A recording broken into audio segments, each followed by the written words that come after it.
I'm joined with Gerry Duhaime from Carlson Travel today. Thank you for coming in today. It's My always pleasure. a pleasure to have you. We just wanted to touch on basically spring break is just kind of wrapping up and kind of still in the middle of it. Lots of people are still traveling around this time. So if someone is looking to kind of maybe avoid the spring break crew, where are some suggestions that you could go where you could still get that but maybe avoid the craziness? Well, I think that there's lots of destinations you could go to avoid that. There's been a few that have sort of draw them to them, such as Las Cabos. Yeah. It tends to be more of a spring break destination.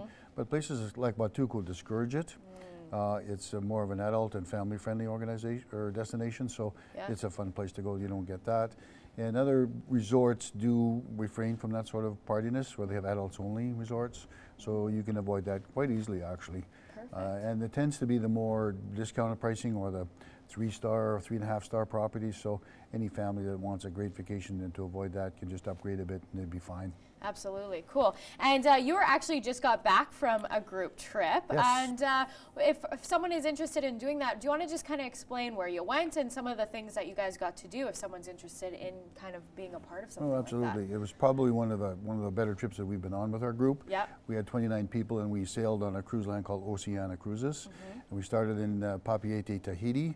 And then we sailed all around the French Polynesian islands. Amazing. And the unique part of it is you couldn't actually pull into a dock on any of these islands, so you actually anchor in their harbors, and you tender in a small boat, and you're landing right in the center of the city.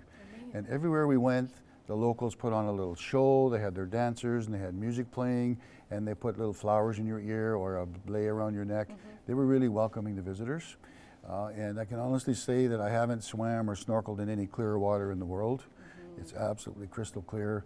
Even depth perception is a little tough because it's so clear you're not even sure what you're swimming in. That's so cool. Very effortless, but swimming in the no current areas where they take you for snorkeling, it was a real good experience for me. Very cool. And with those kind of trips, you do take a group. Is it usually about that size, a group of 29? It can be higher. We've had them as many as 120 on some groups, and as low as one time we did a French Riviera cruise and there was only 8 of us. Oh, there you go. And we got to know our clientele very, very well. We had so much fun. It was very easy to get around with only 8. When you get 29 or 50, it's a little bit tougher. But it's all fun. We usually try to make sure we get together every evening and share our experiences. If somebody's looking for someone to accompany for dinner, we make sure they have someone to go with them for dinner. And it's just a lot of fun to get to know people whom you've never traveled with before. Yeah, it's a kind of a unique way to do it where you can kind of bring someone that you travel with, but then you're open to meeting new people at the same time, and then you're with a group where it's already kind of planned and you can kind of just relax and enjoy. So absolutely. Very cool. When we do the groups, generally they don't look at their agenda. They just ask me what we're doing in the morning and what we're doing the next day. And so we just keep track of that and make sure they have fun. This particular one, we picked up people from all over Canada. We had some from Ontario, some from Manitoba, some from BC.